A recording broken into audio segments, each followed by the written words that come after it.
जय Hind and hello guys, स्वागत है आपका आपके अपने YouTube चैनल ज्ञानदेव होस्ट में। और इस वीडियो में गाइस मैं आपके लिए एक अच्छी वैकेंसी लेकर के आया हूं जो कि इंडियन आर्मी के अंदर निकाली गई है। और ये आपकी परमानेंट वैकेंसी है, यानी कि इसमें कोई 4 साल का कॉन्ट्रैक्ट पीरियड नहीं रहेगा। आपकी अगर एक बार इसमें ज्वाइनिंग हो जाती है तो फिर आप 60 ईयर्स तक ये सेवा कर पाएंगे। एंड इस वीडियो के अंदर आपको बताया जाएगा कि कौन लोग इसमें फॉर्म भरने के लिए एलिजिबल है और कैसे आपको फॉर्म को भरना है, यानी कि कंप्लीट जानकारी आपको इसी वीडियो के अंदर दी जाएगी। तो चलिए शुरू करते हैं गाइज। अभी जो आप वीडियो में देख सकते हैं ये हमारी ऑफिशियल वेबसाइट jobsgyan.in है। इसका लिंक वीडियो के डिस्क्रिप्शन में दिया है। जैसे ही आप लिंक ओपन करेंगे आपके सामने इस भर्ती की जानकारी आ जाएगी। आप यहां से भी जानकारी चेक कर सकते हैं। एंड आप इंपोर्टेंट लिंक्स के सेक्शन में आकर के ऑफिशियल नोटिफिकेशन PDF के ऊपर क्लिक करके इस नोटिफिकेशन से जानकारी देख सकते हैं, जहां पर आपको जानने को मिलेगा कि इसमें जो आपको फॉर्म को सेंड करना है फिल करने के बाद में वो अंबाला यानी कि हरियाणा के अंदर करना है।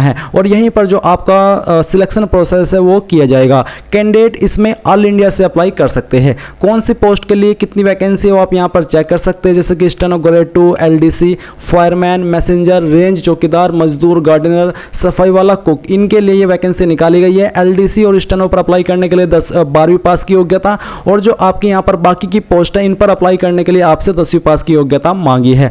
कुक की पोस्ट पर 10वीं के साथ में आपको जो कुकिंग है वो भी अच्छे से आनी चाहिए। फिर यहाँ पर जो आपकी CSBO ग्रेड 2 की पोस्ट है इस पर भी अप्लाई करने के लिए 10वीं पास की योग्यता मांगी है। और साथ ही बोला कि proficiency of handling private board exchange यानी कि PBX बोर्ड, ये काम आपको आना चाहिए। तो आपने यहाँ पर ये सब जानकारी इसके बारे में जानी। एज लिमिट आपकी 18 से 25 साल है जनरल और EWS के लिए, OBC के लिए 18 से 28 और SC/ST के लिए 18 से 30। फिर गाइज अब यहाँ पर हम बात करेंगे कि कैसे और कब तक आप इस फॉर्म को भर करके भेज सकते हैं। तो मैं आपको बता दूं कि आप लोग इस फॉर्म को 29 सितंबर 2023 तक भेज पाएंगे। अब अगर आपका इसमें इंटरेस्ट है और आप एलिजिबल है तो आपको कैसे फॉर्म भरना है वो आप जान लीजिए। आपके मन में सवाल होगा कि एप्लीकेशन फॉर्म कहां से मिलेगा, तो आपको कहीं से लेना नहीं है बल्कि आपको उसको डाउनलोड करना है। जो लिंक मैंने आपको हमारी वेबसाइट jobsgyan.in का दिया हुआ है वीडियो के डिस्क्रिप्शन में, यही आप जब ओपन करेंगे इंपॉर्टेंट लिंक के सेक्शन में आएंगे तो आपको डाउनलोड फॉर्म PDF इसके ऊपर क्लिक करना है। इसके बाद में आपके सामने ये आपका एप्लीकेशन फॉर्म आ जाएगा जो कि आपको प्रिंट कराना है A4 साइज के पेपर पर, और 2-3 फोटोकॉपी आपको करा लेनी है। ये कराने के बाद में अब आपको कहां पर क्या जानकारी भरनी है वो आप यहां से समझ लीजिए। तो आपको सबसे पहले बोला है कि एप्लीकेशन फॉर दी रिक्रूटमेंट, तो यहां पर बोला है write name post in capital.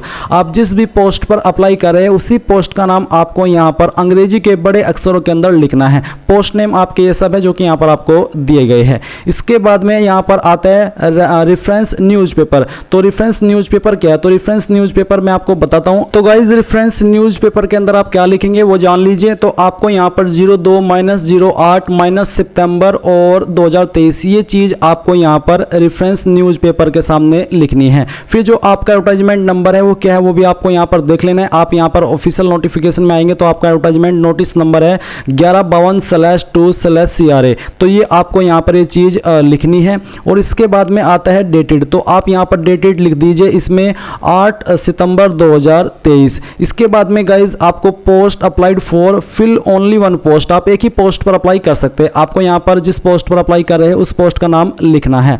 And यहां पर है self attested passport size photograph paste here, आपको यहां पर आपका रिसेंट सेल्फ अटेस्टेड फोटोग्राफ चिपका देना है। इसके बाद गाइज आपका 2 पॉइंट है नेम ऑफ कैंडिडेट, आपको आपका नाम अंग्रेजी के बड़े अक्षरों के अंदर यहां पर लिखना है 10th की मार्कशीट के अकॉर्डिंग। फिर आपको यहां पर आपके फादर का नेम देना है, अगर आपकी शादी हो चुकी है तो पति का नाम आप यहां पर देंगे। फिर आपको यहां पर आपकी मदर्स नेम यानी कि माताजी का नाम एंटर करना है। इसके बाद में जो आपकी डेट ऑफ बर्थ है वो आप यहां पर लिखेंगे, डे के सामने डे, मंथ के सामने मंथ और ईयर के सामने ईयर। इसके बाद है जेंडर, तो जो भी आपका जेंडर है वो आपको यहां पर लिखना है और उस जेंडर के सामने आपको राइट का निशान भी लगाना है।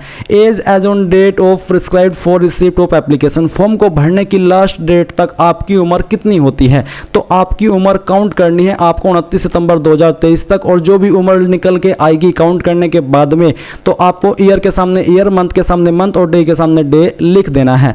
नेशनलिटी के अंदर आप यहां पर INDIAN यानी कि इंडियन लिखेंगे अंग्रेजी के बड़े अक्षरों में। फिर है एड्रेस फॉर कॉरेस्पॉन्डेंस, यानी कि जो आपका प्रेजेंट एड्रेस है वो आपको यहां पर अंग्रेजी के बड़े अक्षरों के अंदर लिखना है, जैसे कि हाउस नंबर, अगर हाउस नंबर नहीं है तो खाली छोड़ दीजिएगा। फिर यहां पर आपका जो स्ट्रीट है या फिर जो आपका विलेज है वो आप लिखेंगे, पोस्ट ऑफिस का नाम लिखेंगे, तहसील लिखेंगे, डिस्ट्रिक्ट, स्टेट, पिन कोड, पूरा एड्रेस आपको आपको लिखना है। फिर 10 पॉइंट है परमानेंट एड्रेस का। अब अगर आपका कोरस्पोंडेंस एड्रेस यानी कि प्रेजेंट एड्रेस और परमानेंट एड्रेस एक ही है तो जो एड्रेस आपने 9 पॉइंट में भरा है वही आप यहाँ पर 10 पॉइंट में भर दीजिए। 11 पॉइंट में आपको आपका मोबाइल नंबर और ईमेल आईडी लिखनी है। 12 पॉइंट है एजुकेशनल क्वालिफिकेशन का, तो सीरियल नंबर के अंदर आप यहाँ पर 1 लिखिएगा। फिर क्वालिफिकेशन में आपको 10th लिखना है। नेम ऑफ स्कूल कॉलेज, कहाँ से आपने किया है उस स्कूल कॉलेज का नाम आप यहाँ पर इसके अंदर लिखेंगे। किस बोर्ड के द्वारा किया है वो आपको यहाँ पर लिखना है, जैसे कि UP board, CBSE board, MP board, जो भी आपका बोर्ड है वो आप यहाँ पर लिख दीजिएगा। Percentage of marks obtained up to 2 decimal example, ये बेसिकली आपको यहाँ पर आपकी परसेंटेज लिखनी है पॉइंट के साथ में,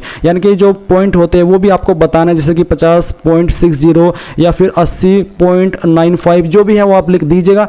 डिवीजन आपकी क्या है, फर्स्ट, सेकंड, थर्ड, जिनकी परसेंटेज 60 प्लस होती है वो फर्स्ट डिवीजन के अंदर आते हैं, तो उसी के अकॉर्डिंग आप यहाँ पर आपकी डिवीजन लिख दीजिएगा। जो भी आप यहाँ पर क्वालिफिकेशन की जानकारी दे रहे हैं उसकी फोटोकॉपी आपको इस फॉर्म के साथ अटैच करनी होगी।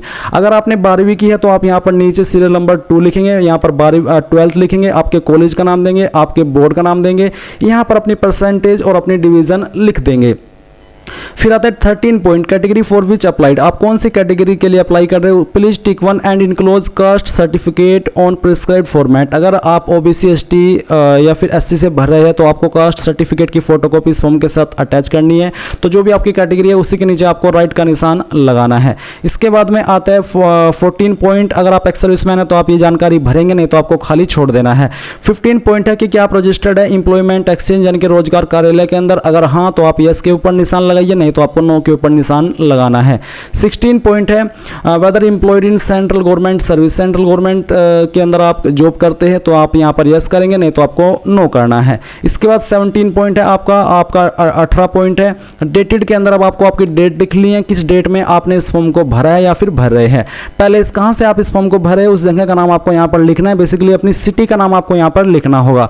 फिर यहां पर आपको आपका थंब इंप्रेशन लगाना है। बोला है कि left thumb impression in case of male candidate, अगर आप मेल है तो आपको आपके बाएं अंगूठे यानी कि लेफ्ट हाथ का जो अंगूठा है उसका निशान लगाना है, और अगर आप फीमेल है तो आपको आपके दाएं अंगूठे का निशान यानी कि राइट हैंड का अंगूठे का निशान यहां पर लगाना होगा। फिर यहां पर आप आपके सिग्नेचर कर देंगे। इसके बाद में नीचे की जो जानकारी है ये आपको नहीं भरनी, ये आपको खाली छोड़नी है। नीचे एक्नॉलेजमेंट कार्ड, तो ये जानकारी भी आप ही भरेंगे, आपको पूरी की पूरी जानकारी भरनी है। Date of reporting for test ये आपको खाली छोड़ना है, वेन्यू फॉर टेस्ट ये भी खाली छोड़ देना है, ऊपर की जानकारी भरनी है। अब ये भर ली है आपने, अब आपको इसको कैसे कहां पर सेंड करना है वो आप यहां पर जान लीजिए। तो ये आपने भरा और जो डॉक्यूमेंट्स आपके ऊपर लागू है जैसे कि 10th की मार्कशीट की फोटोकॉपी, 12th की, कास्ट सर्टिफिकेट या फिर एक आपको गवर्नमेंट आईडी की फोटोकॉपी जैसे कि आधार कार्ड, वो भी इस फॉर्म के साथ अटैच कर देनी है। ये सभी डॉक्यूमेंट अटैच करने के साथ में आप इसको भेजेंगे इस एड्रेस पर जो कि है central recruiting agency HKU PH&HP sub area Ambala cantt district Ambala state Haryana. इस एड्रेस के ऊपर आप इसको ऑर्डिनरी पोस्ट, इस रजिस्टर्ड पोस्ट या फिर स्पीड पोस्ट इनमें से किसी भी माध्यम का इस्तेमाल करके भेज सकते हैं। एंड आपका जो लिफाफा है उसके ऊपर आपको लिखना होगा application for the post of बड़े अक्षरों में, और फिर पोस्ट ऑफ के बाद में उस पोस्ट का नाम जिस पोस्ट पर आपने फॉर्म को भरा है। कौन कौन से डॉक्यूमेंट आपको अटैच करने हैं वो आप यहां पर देख लीजिए एक बार फिर से। Recent photocopy of the following certificate to be attached along with application duly self attested.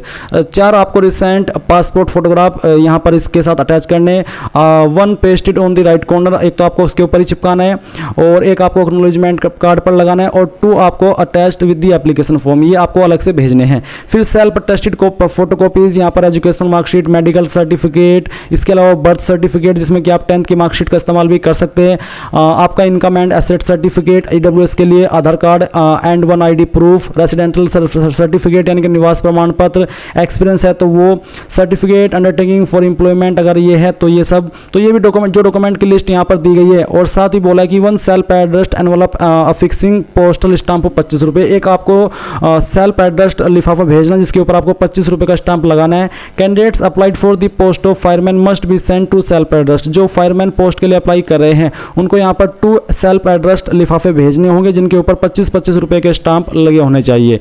तो यहाँ पर जो डॉक्यूमेंट्स दिए गए इनमें से जो चीज़ आपके ऊपर लागू है डॉक्यूमेंट्स की, उसकी फोटोकॉपी आपको इस फॉर्म के साथ अटैच कर देनी है एंड जो एड्रेस मैंने आपको बताया उसके ऊपर भेज देना है, और आप बस इस फॉर्म को इस तरह से भर पाएंगे। पूरा प्रोसेस आपका हो चुका है। कोई सवाल डाउट रह गया हो तो कमेंट के माध्यम से पूछ लीजिएगा।